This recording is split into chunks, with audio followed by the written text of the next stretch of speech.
Aí você não falta para depois não tá, né? Ih, sobrou demais. Continuando aquela série que nós estamos falando aqui sobre andando e aprendendo com Jesus, o tema que hoje nós vamos compartilhar é exatamente esse tema aí: o Senhor das águas. O Senhor das águas. Quando você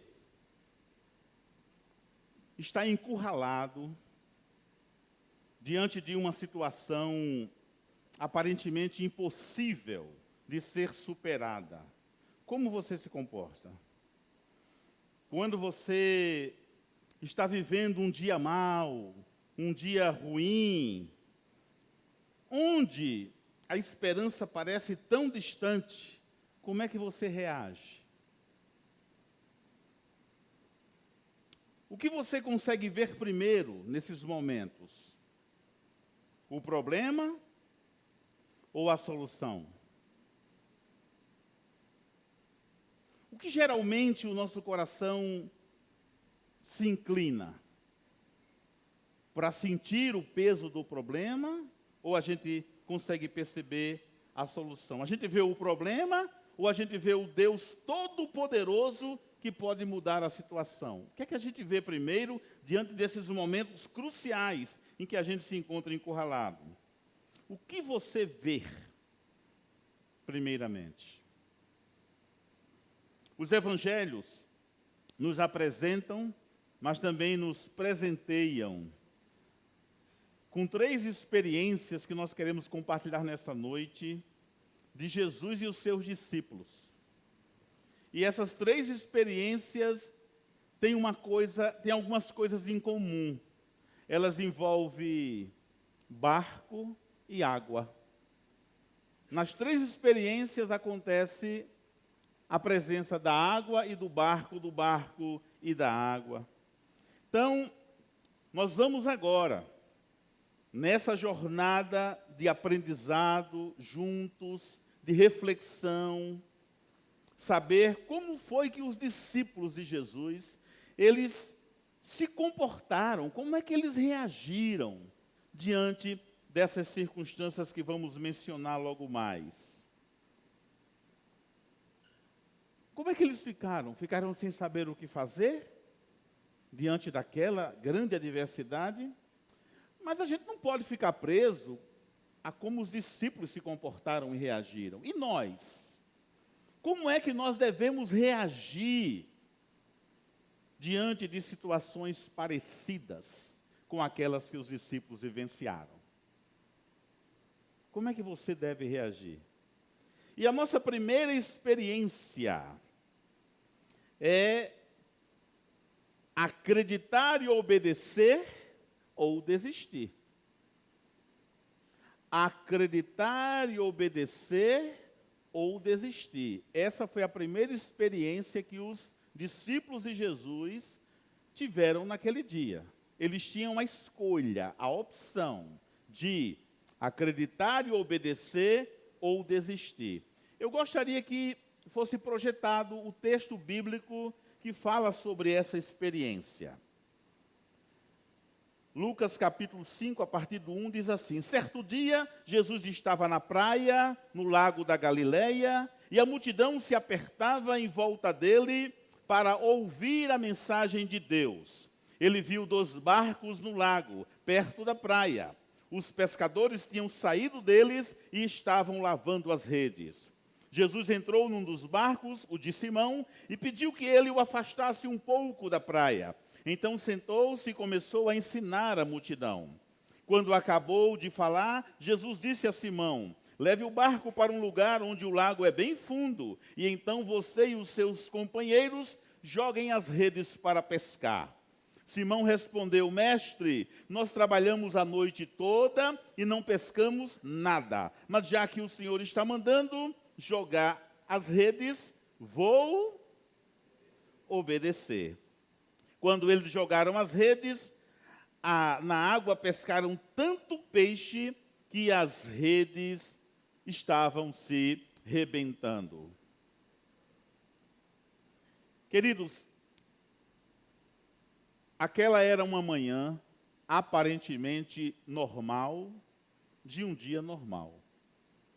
Alguns pescadores estavam voltando da lida, cansados, frustrados, depois de uma pescaria mal sucedida. Não teve peixes naquele dia. Talvez parecido com muitas outras vezes em que isso aconteceu.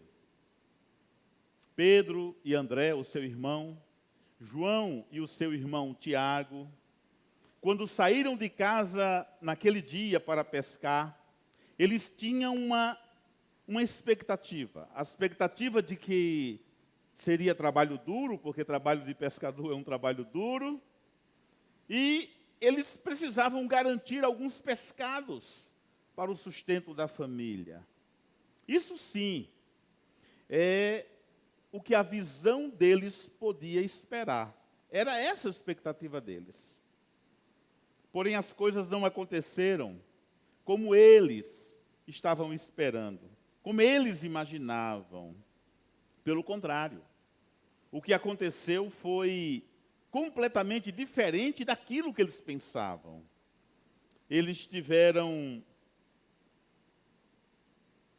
Os amigos de profissão ali tiveram um encontro com Jesus. E esse encontro com Jesus marcou a vida deles, dali por diante, para sempre. Isso deve acontecer com a gente também, né?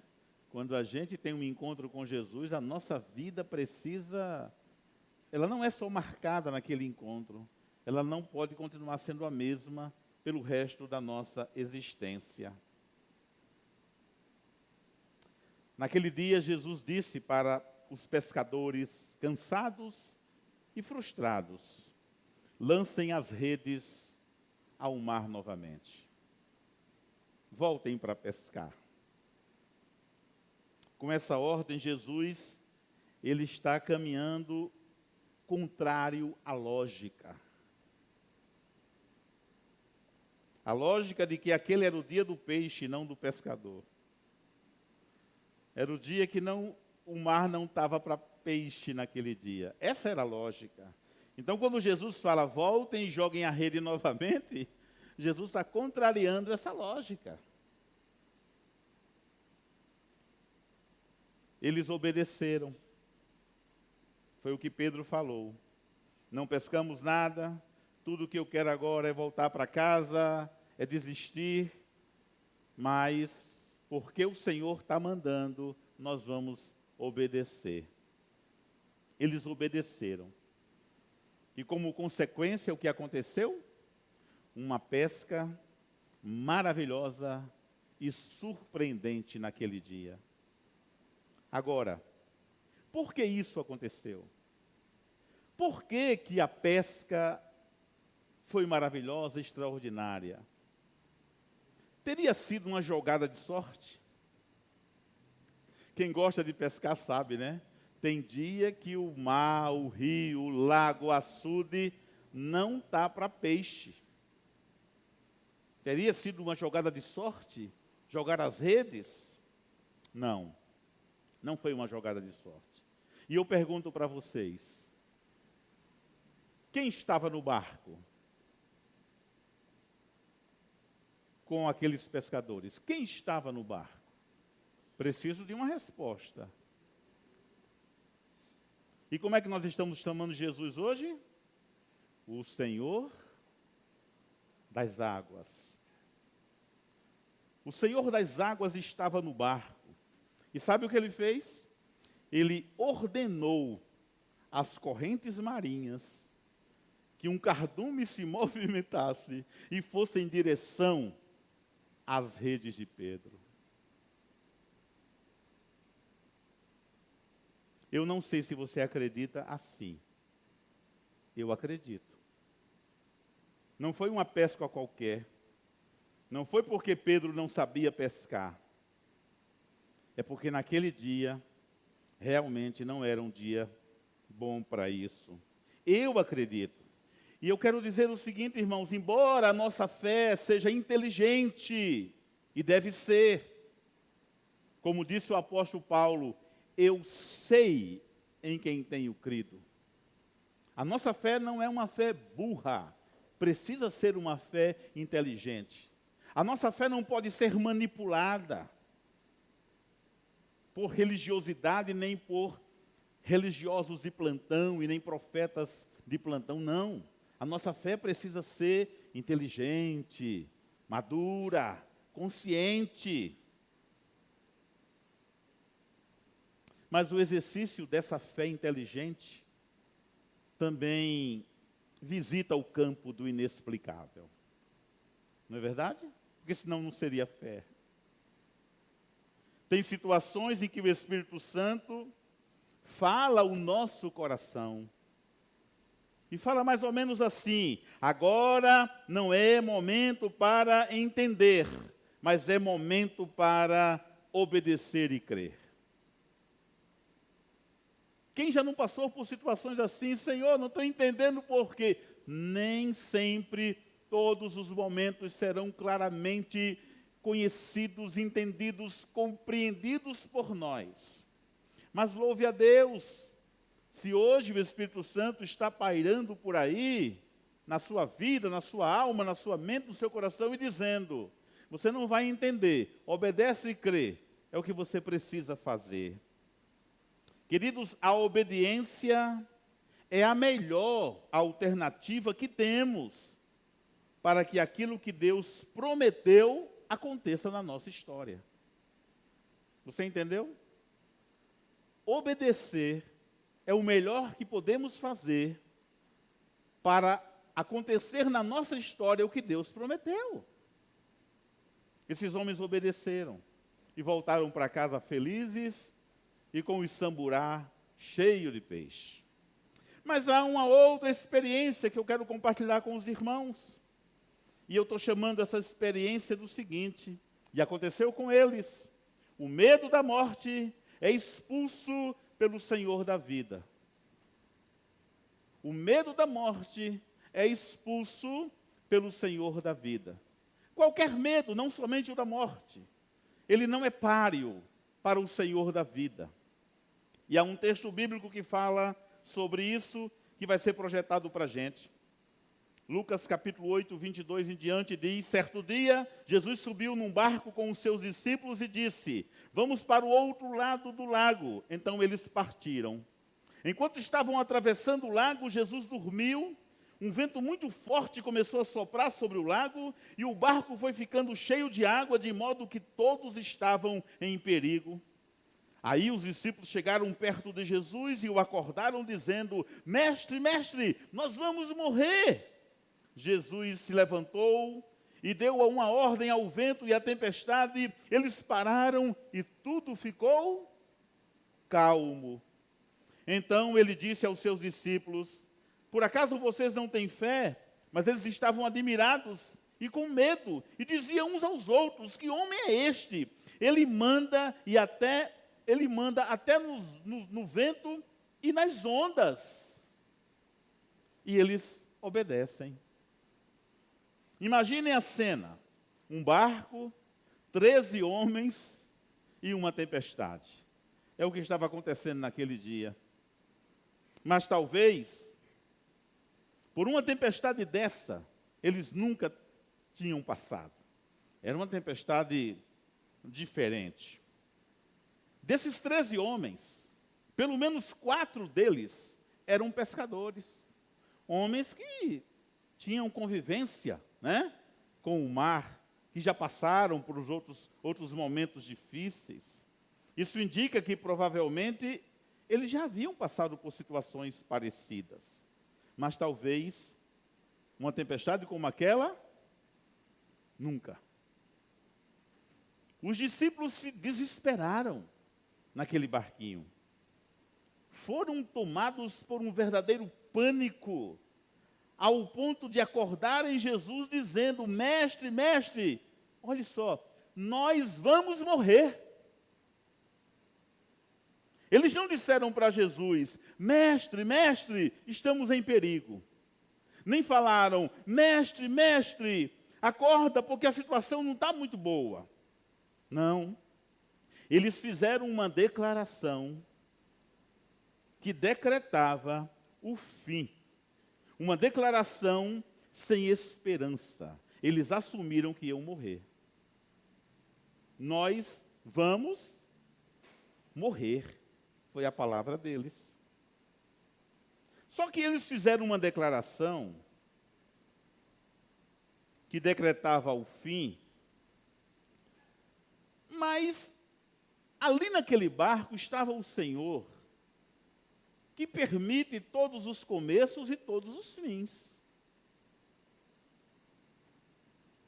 Então, como é que eles podem assumir isso, né? Declarar que o fim havia chegado, se o Senhor, que determina todas as coisas, não tinha falado nada sobre isso?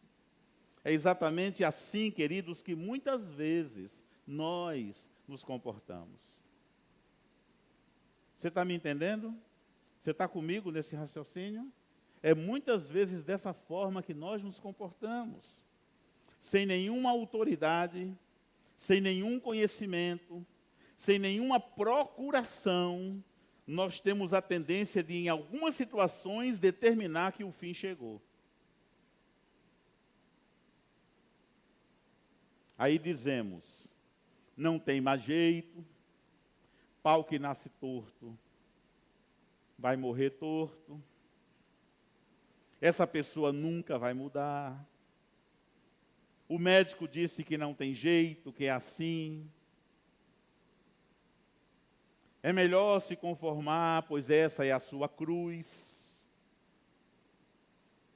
Essas são declarações que a gente está dizendo, o fim chegou. Nós estamos decretando, por conta própria, que o fim chegou.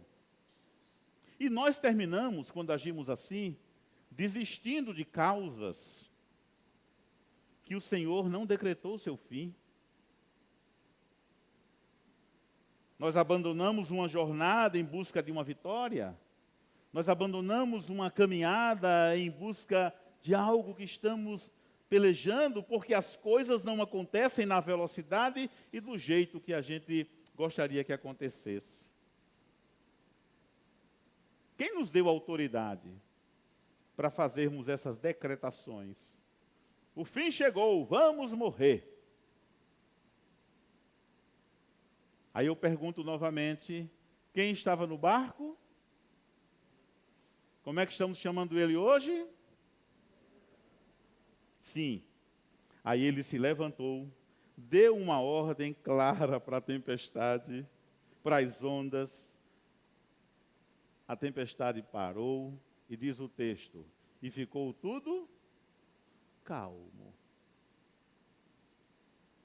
Existem dias que nós nos sentimos, irmãos, como um daqueles discípulos, dentro de um barco no meio de um temporal. Você já não se sentiu assim?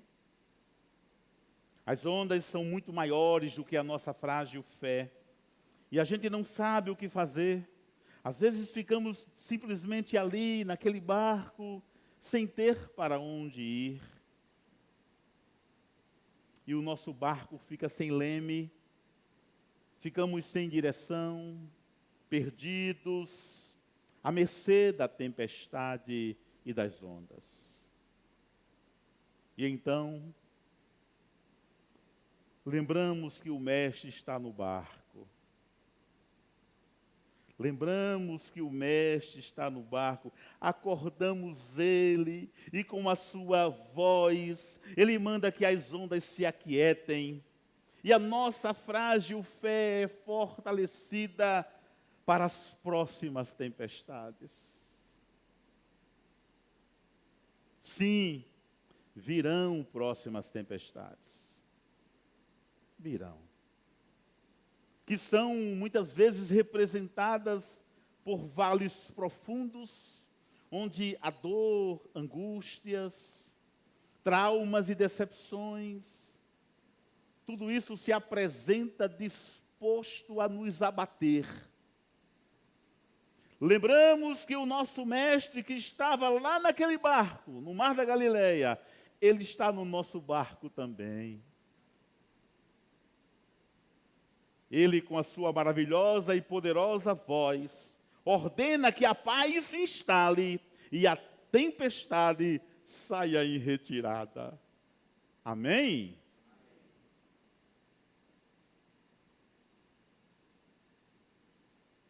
Porque o Senhor está no barco. Mas há uma terceira experiência que envolve barco e água. Jesus e os seus discípulos. E é essa aí, ó. A ausência de Deus desperta a crença em coisas que não são. A ausência de Deus desperta a crença em coisas que não são. O texto bíblico é esse, que vai ser projetado. Mateus 14, 22. Logo depois, Jesus ordenou aos discípulos que subissem no barco e fossem na frente para o lado oeste do lago, enquanto ele mandava o povo embora. Depois de mandar o povo embora, Jesus subiu um monte a fim de orar sozinho. Quando chegou a noite, ele estava ali sozinho. Naquele momento, o barco já estava no meio do lago e as ondas batiam com força no barco porque o vento soprava contra ele. Já de madrugada, entre as 3 e as 6 horas, Jesus foi até lá, andando em cima da água. Quando os discípulos viram Jesus andando em cima da água, ficaram apavorados e exclamaram. O que foi que eles exclamaram? É um fantasma! E gritaram com medo. E finalmente, nesse instante, Jesus disse: coragem, sou eu, não tenham medo. Nesse episódio, Jesus não estava no barco, ok? Ele não estava no barco.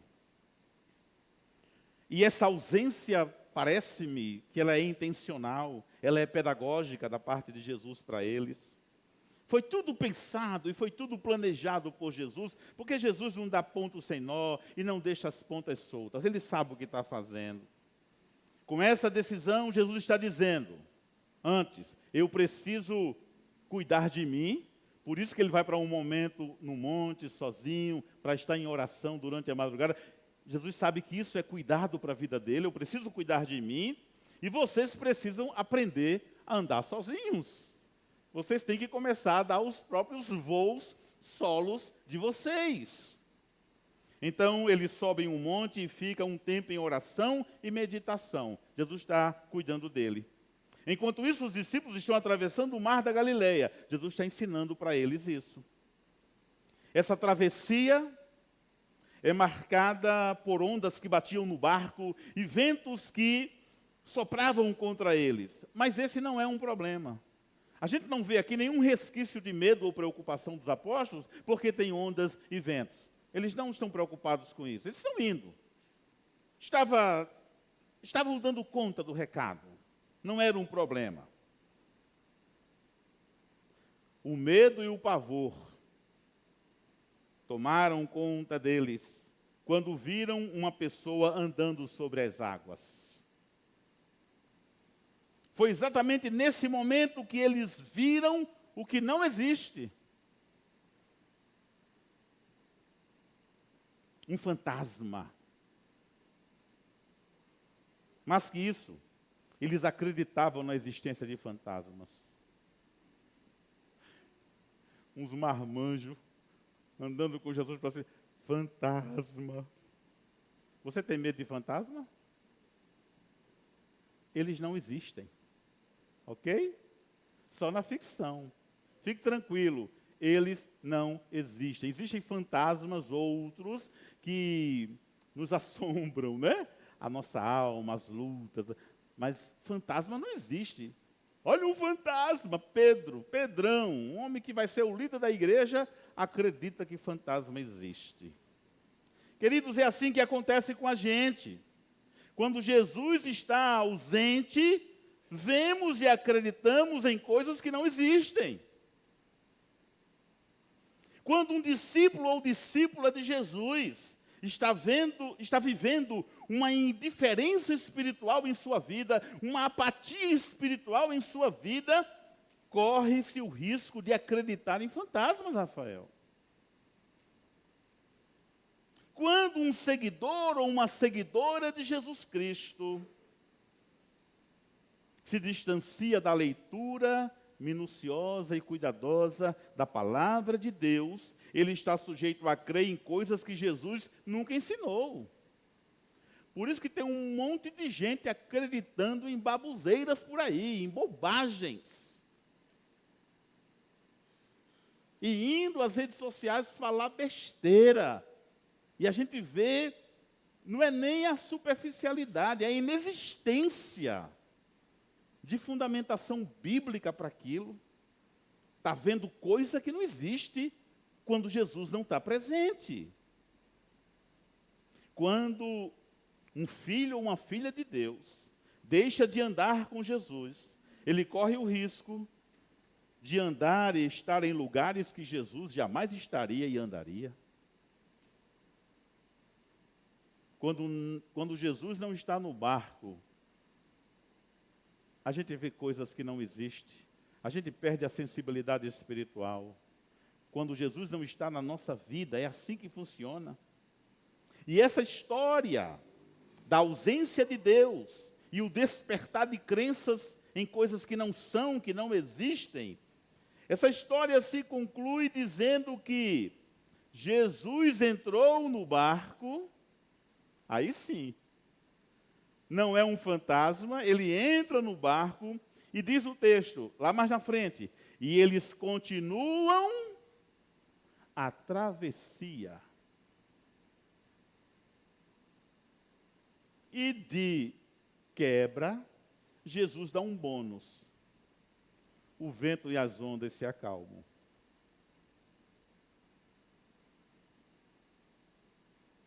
Em todas as nossas travessias,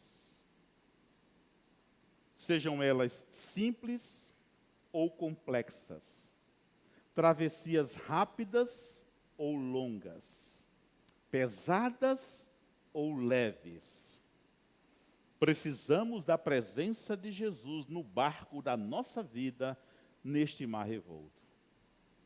Amém? Quero chamar o Ministério Louvor.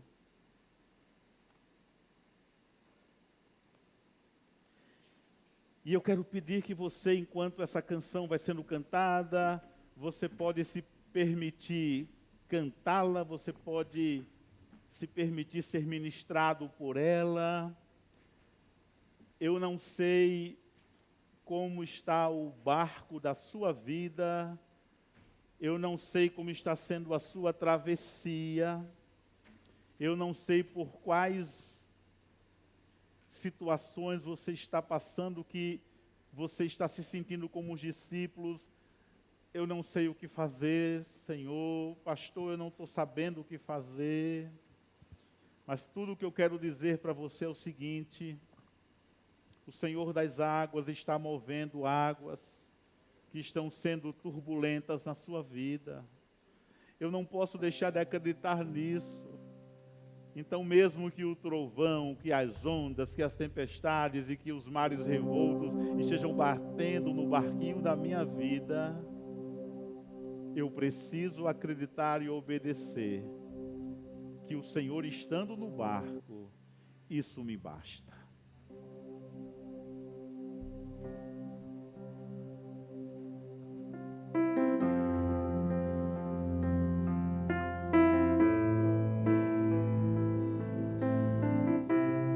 Aleluia.